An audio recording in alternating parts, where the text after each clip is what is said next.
On August the 19th, there was an attack, and on September the 28th, we opened the 98th theatre season with a premiere of the play Sin. This war situation did the most important thing. It gave our artists, actors, playwrights, directors the opportunity to feel that we are not worse, but we are equal. This is our mission: to open these gaps, fill them with unfamiliar Ukrainian names, discover the destroyed, and give them a voice. Hello and welcome to Ukraine in Flames, a special project by Ukraine Media Center and NGO Euro-Atlantic Course. And I'm your host, Miroslava Yarenki. Theater during a full-scale war is not only destroyed and damaged buildings. At the same time, these are full venues and new performances, tickets for which are being hunted for months. Today, Ukrainian artists perform in theaters across Ukraine and on the global stage, collect aid for the front lines, work in exile, and return art to their native deoccupied cities. Many of them took up arms and stood up to defend the state. In today's episode, we are going to discuss Ukrainian theater, its condition during the war, its successes, challenges, and primarily its mission in the society. If you want to learn more about this subject, please continue watching this video and subscribe to our channel so that you don't miss our videos in the future. Last year, an explosion rocked in the center of Chernihiv. The Russian Iskander missile struck the drama theater, damaging the roof and shattering almost all windows and doors. Tragically, 7 people were killed and more than 200 were injured. Within 2 days, theater staff and local residents gathered to clear debris, glass, and other aftermath. Amidst the ruins, theater staff continued rehearsals for the premiere of the play Sin, simultaneously preventing further destruction of the building. Remarkably, just a month and a half after the terrorist attack, the theater launched its 98th theatrical season. The general director of the Taras Shevchenko Ukrainian Music and Drama Theatre in Chernihiv, Serhiy Moisienko, will shed light on the challenges faced by theatres in the regions. On August the 19th, an Iskander missile hit our theatre. The roof was 75% destroyed. Destroyed is, though, an understatement. The roof just disappeared. 95% of the windows and front doors also disappeared because the glass was not just broken, it was torn out from all the frames, torn out from everything possible. Therefore, we understand the price of this strike, and an Iskander missile warhead weighs 500 kilograms. There was an explosion on the roof. In the basement 4 floors below, the doors were blown out through the ventilation holes. They flew like pieces of paper along the corridors. That is 95% of the outer doors, 80% of the inner doors were destroyed, torn out completely. This is not to mention the huge loss of our structure, from office equipment to super expensive stage equipment, which failed after the explosion. We repaired and restored all the lighting devices, which we inherited from 1959. It turned out that, unfortunately, those parts, such as lamps for lighting, were all Russian-made. They just don't exist today. And secondly, I think it is immoral to use them. The theatre is alive today. The theatre is working thanks to an absolutely right decision of the authorities, who told us the next day, both the head of the regional military administration and the Department of Culture, think and look for a way to work in these conditions. We found an option. After some simple repairs, we equipped 2 small stages for 100 seats. On August the 19th, there was an attack, and on September the 28th, we opened the 98th theatre season with a premiere of the play Sin. By now, we have already produced 5 theatre productions in 6 months. Of course, we are limited in space, but there was no downtime. People get paid, they continue doing their job, and at the same time, a lot of work was done. First cleaning, then closing those holes, windows, doors, and so on. Then sponsors started coming in, such as the German Fund for Cultural Support of Ukraine, the Partnership for a Strong Ukraine, which includes the UK, the USA, Canada, Belgium, and the Netherlands and Sweden, and the French Foundation expertise. France, which also joined the emergency conservation work. We already have windows, we have restored the heating and completed the heating season. Today, active efforts are being carried out on the roof conservation. I hope that we will enter the next theatre season and next winter more insulated, closed, and we will have more time for creative process. Along with the certain rise, the Ukrainian theater continues to struggle with problems. One of the main problems is that almost everything is done by passionate enthusiasts. There is no comprehensive state policy. A paradoxical situation is emerging. There is an opportunity, a demand, because the world finally became interested, wanted to stage Ukrainian plays, watch Ukrainian performances, create joint projects, but nothing is happening at the state level. Director of the Mist Theatre and head of the literary department of the Les Kurbas National Theatre, Oleksandr Miroshnychenko, will elaborate more on that. Whether we like it or not, we have an inferiority complex. It always annoyed me. Annoyed me in the movies when we said there was a saying, we are 10 years behind Russia, Russia is 15 years behind. It looked like we were all running some kind of marathon, that there was a goal. What do you mean we lag behind? Art is a single space. Something is better here.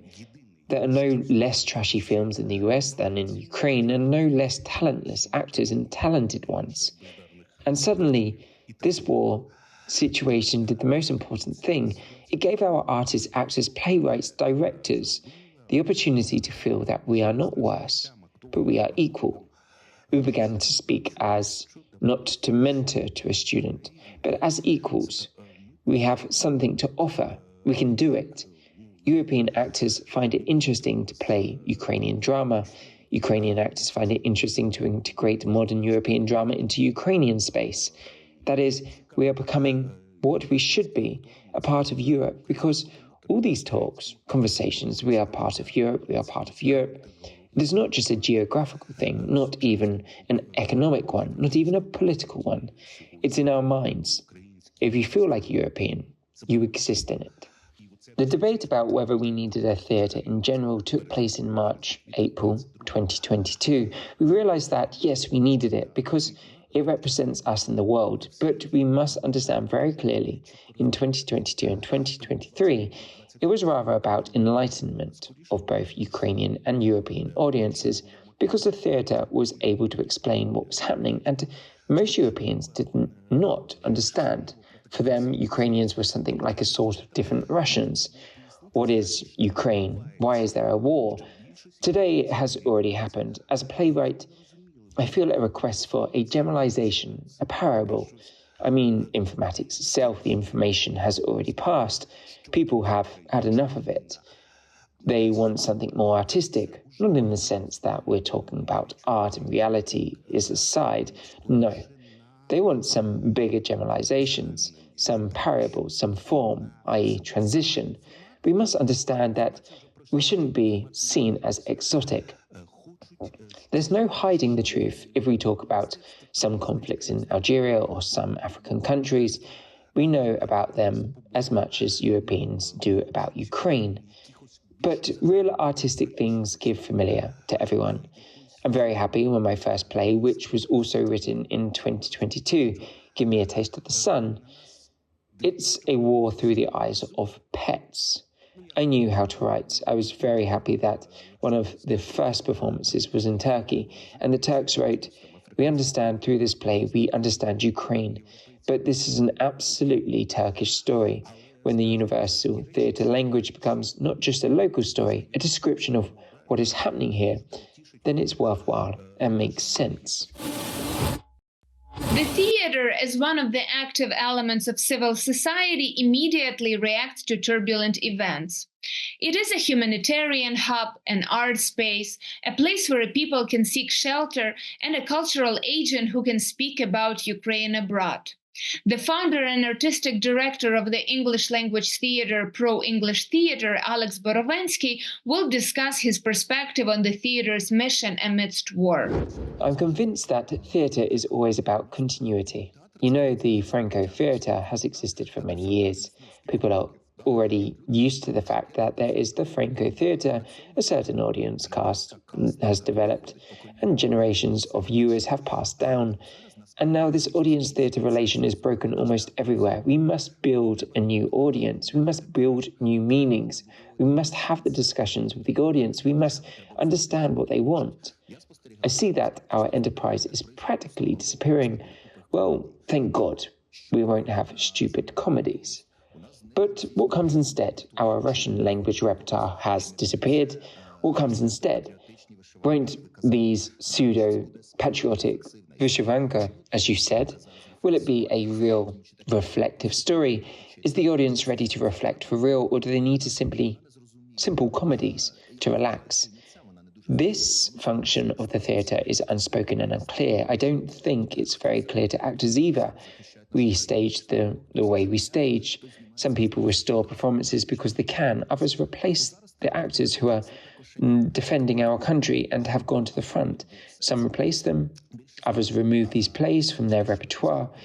It is hardly ever spoken about. In fact, now the theatre is a bit like a blind kitten, which is powerful and beautiful, but is struggling. In our country, Russia has done its best so that a large number of artists in Ukraine did not receive recognition during their lifetime. We did not see what they created, what they wrote, or what they could produce. They were simply destroyed. This month, for example, we had premiere of the play Chupurunka, based on the works of Histko Chupuranka, a poet of the 1910s. He was shot even before the executed Renaissance. No one had time to understand what kind of poet he was, of what scale. Currently, no book of his poems has been published. In Soviet times, there was one book, published in the 1960s about that time. We found it scanned. I guess that's all. And he's a wonderful poet, a very bright poet, a very life-affirming poet. We put on a performance which analyzes his works on the one hand and on the other hand, the Vogue culture and the LGBT parties. This is a story about an alternative Ukraine. It's like Gatsby, but even more intricate, and is about the queer. It's about what Ukraine could have become if Soviets had not twisted our arms, legs, and neck. We showed this play to an ordinary audience and students as part of the National Poetry Reading Week. To the students of the American University, we have such a private university.